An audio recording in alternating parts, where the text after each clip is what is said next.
திமுக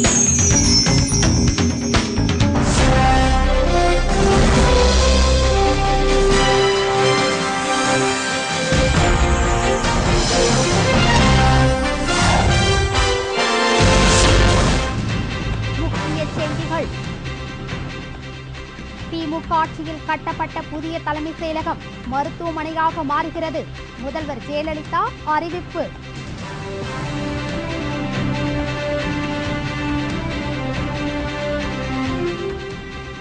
அண்ணா ஹசாரே டெல்லி சிறையிலிருந்து வெளியே வந்தார். போராடும் இளைஞர்களின் வேகம் குறைந்துவிடக் கூடாது என்று வேண்டுகோள்.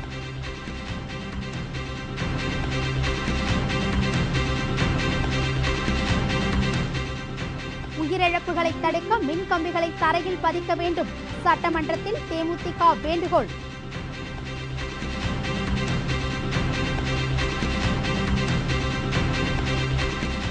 ராஜீவ்காந்தி கொலையாளிகளின் மரண தண்டனை ரத்தாகுமா? வேலூர் சிறைக்கு உறவினர்கள் வருகை.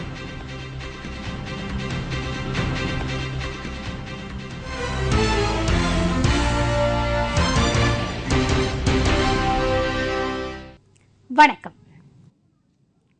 விரிவான செய்திகள். சமூக சேவகர் அண்ணா ஹசாரே தற்செயலாக ஆரம்பித்த உண்ணாவிரத வேடிக்கை மிகப்பெரிய தீயாக வளர்ந்துவிட்டது. தடையை மீறி உண்ணாவிரதம் சென்றதாக அண்ணா ஹசாரே டெல்லியில் கைது செய்யப்பட்டு திகார் சிறையில் அடைக்கப்பட்டார். அவரை போலீசார் விடுவித்தும் தனக்கு ஆதரவு இருப்பதை தெரிந்து கொண்ட ஹசாரே மிக நன்றாக அரசியல் நடத்தினார். வெளியே வர மறுத்தார். அவருக்கு அவ்வப்போது பால் கொண்டு போய் கொடுத்தார்கள் சிறை அதிகாரிகள். அவர் தொடர்ந்து சிறையில் உண்ணாவிரதம் இருந்து வந்தார். இன்று என்ன நினைத்தாரோ தெரியவில்லை. 3 நாட்களுக்கு பிறகு சிறையில் இருந்து வெளியே வந்தார். அப்போதும் நல்ல கூட்டம் இருந்தது. டெல்லியில் இன்று காலை மழை பெய்தபோதும் அவரை பார்க்க கூட்டம் கூடியது. திகார் சிறையில் இருந்து ராஜ்காட்டுக்கு திறந்த ஜீப்பில் பயணமானார். ராம்லீலா மைதானத்தில் தன்னோடு உண்ணாவிரதம் இருக்க வருமாறு அவர் வேண்டுகோள் விடுத்தார். ஏராளமான பேர் தேசிய கொடி ஏந்தி வந்திருந்தார்கள். போராட்டத்திற்கு ஆதரவு அளிப்போரிடம் இந்த வேகம் குறைந்துவிடக் கூடாது, எழுச்சியோடு வாருங்கள் என்று அனைவரையும் கேட்டுக்கொண்டார். திறந்த ஜீப்பில் சென்ற அவர் பிற்பகலில் ராஜ்காட்டுக்கு செல்வார். உண்ணாவிரதம் இருந்ததில் அண்ணா ஹசாரேவுக்கு 3 கிலோ எடை குறைந்துள்ளது. ராஜீவ்காந்தி கொலை வழக்கில் தூக்கு தண்டனையை எதிர்நோக்கி இருக்கும் பேரறிவாளன் தான் நிரபராதி என்று தனது பெற்றோருக்கு கடிதம் எழுதியுள்ளார். ராஜீவ்காந்தி கொலை வழக்கில் தூக்கு தண்டனை பெற்ற குற்றவாளியான பேரறிவாளனை சந்திக்க அவரது உறவினர்கள் நேற்று வேலூர் சிறைக்கு சென்றனர். பல்வேறு தமிழ் அமைப்புகள் பேரறிவாளன் உள்ளிட்ட 3 தூக்கு தண்டனையை ரத்து செய்ய வலியுறுத்தி வருவதால் தண்டனை ரத்தாகும் என்ற பெரும் நம்பிக்கையில் அவர்கள் காணப்பட்டனர். ராஜீவ்காந்தி கொலை வழக்கில் 19 வயதில் பொய்யாக குற்றம் சாட்டப்பட்டு அதன் விளைவாக தூக்கு தண்டனை பெற்று கடந்த 20 ஆண்டுகளுக்கும் மேலாக சிறைவாசம் அனுபவித்து வருவதை அவர் தனது கடிதத்தில் குறிப்பிட்டுள்ளார். தொடர்பே இல்லாத வழக்கில் அரசியல் காழ்ப்புணர்ச்சியால் அநீதியாக தீர்ப்பை சுமந்து நிற்பதாக பேரறிவாளன் கூறினார்.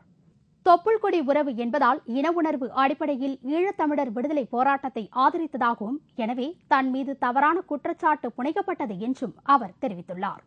கொலைக்கு பயன்படுத்தப்பட்ட பெல்ட் பாம் செய்வதற்கு உதவியதாக தன் மீது குற்றம் சாட்டப்பட்டு தண்டனை வழங்கப்பட்டுள்ளதாகவும், இதற்கு வசதியாக ஊடகங்களில் பொய் செய்தி பரப்பப்பட்டது என்றும் பேரறிவாளன் கூறியுள்ளார்.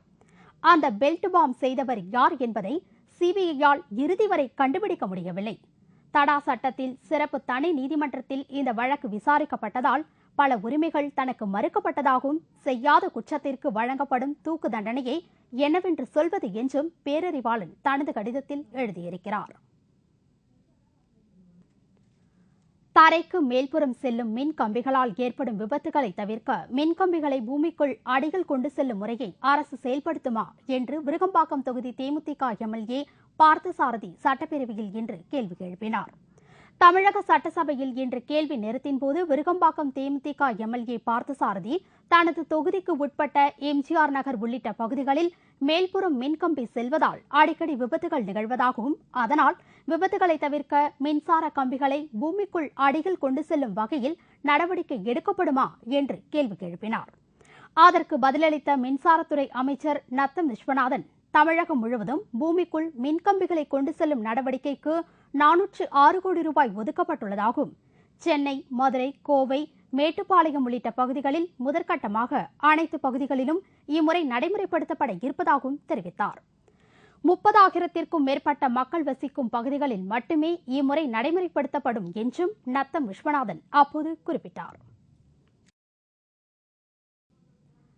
மத்திய புலனாய்வுத் துறையில் 1176 பணியிடங்கள் காலியாக இருப்பதால் 2G அலைக்கற்றை ஊழலின் விசாரணை என்னாகும் என்று கேள்விக்குறி எழுந்துள்ளது.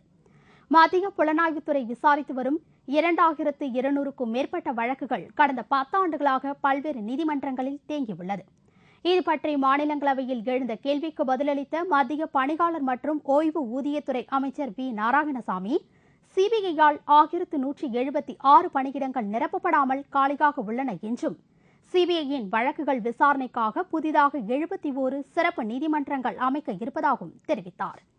சிபிஐ விசாரணையில் 2G அலைக்கற்றை ஊழல், காமன்வெல்த் போட்டி ஊழல், ஆதர்ஸ் குடியிருப்பு ஒதுக்கீடு ஊழல் என ஏகப்பட்ட ஊழல் வழக்குகள் உள்ளன. இது தவிர ஒவ்வொரு மாநிலத்தில் இருந்தும் உள்ளூர் போலீசார் விசாரணையில் திருப்தி இல்லாத பல வழக்குகள் நீதிமன்றங்களால் சிபிஐ விசாரணைக்கு அனுப்பப்படுகின்றன. அரசு 1176 பணியிடங்களை காலியாக வைத்து எப்படி 2G அலைக்கற்றை ஊழல் விசாரணையை முடிக்கும் என்ற அச்சம் எழுந்துள்ளது. நாடாளுமன்றத்தின் மழைக்கால கூட்டத்தொடரில் ஏற்பட்ட அமளியால் இதுவரை 34% நேரம் வீணடிக்கப்பட்டுள்ளதாக தகவல்கள் வெளியாகியுள்ளது. நாடாளுமன்றத்தின் மழைக்கால கூட்டத்தொடர் ஆகஸ்ட் மாதம் 1ஆம் தேதி தொடங்கியது. 39 நாட்கள் நடைபெறும் இந்த கூட்டத்தொடரில் இன்னும் 20 நாட்கள் மீதமுள்ளது. இந்நிலையில் கடந்த 19 நாட்கள் நடந்த இரு அவைகளிலும் எந்தவித உருப்படியான காரியமும் நடக்கவில்லை. தெலுங்கானா விவகாரம், லோக்பால் மசோதா, கருப்பு பண விவகாரம், காமன்வெல்த் ஊழல், சுரேஷ் கல்மாடி விவகாரம் உள்ளிட்ட பல்வேறு பிரச்சினைகள் குறித்து உறுப்பினர்கள் கேள்வி எழுப்புவதும் அவையில் அமளி துமளி ஏற்படுவதுமாக இதுவரை 34% கால விரயம் ஏற்பட்டுள்ளதாக அறிவிக்கப்பட்டுள்ளது. அதிலும் மாநிலங்களவையில் நடவடிக்கைகள் 39% அளவு எந்தவித முன்னேற்றமும் இன்றி வீணடிப்பு செய்யப்பட்டுள்ளது. மொத்தம் 12 நாட்கள் கேள்வி நேரம் ஒதுக்கப்பட்டிருந்தது. இதில் இரு அவைகளிலும் 7 நாட்கள் மட்டும்தான் கேள்வி நேரம் நடைபெற்றது. மீதி 5 நாட்கள் அமளியில் நேரம் வீணாகி போனது.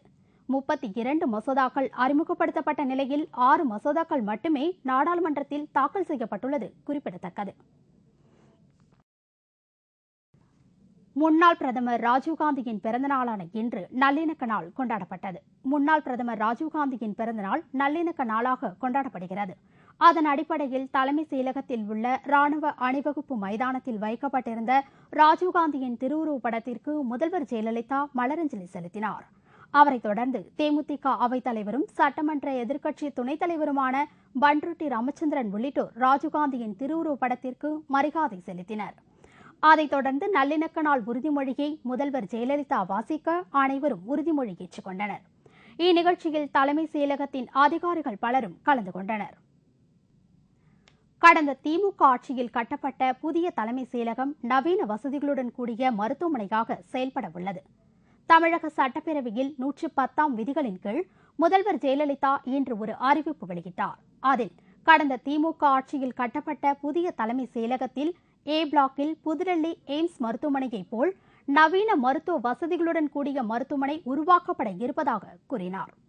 அதற்கு அடுத்த பி பிளாக் மாடியில் மருத்துவக் கல்லூரி தொடங்கப்பட இருப்பதாகவும் முதல்வர் இன்று அறிவித்தார். பல கோடி ரூபாய் செலவில் கட்டப்பட்ட புதிய தலைமை செயலகம் வீணாக உள்ளது என்ற திமுகவின் குற்றச்சாட்டை தவிர்க்கவே இத்தகைய நடவடிக்கை மேற்கொள்ளப்பட்டுள்ளது.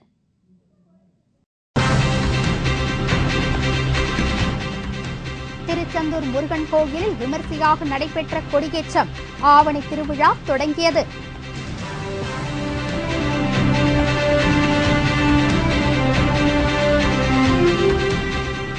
கிராம பஞ்சாயத்தை மீறியதாக 4 குடும்பங்கள் ஊரை விட்டு ஒதுக்கி வைப்பு, கட்ட பஞ்சாயத்தார் மீது நடவடிக்கை எடுக்க கோரிக்கை மற்றும் பல செய்திகள் விளம்பர இடைவேளைக்கு பிறகு.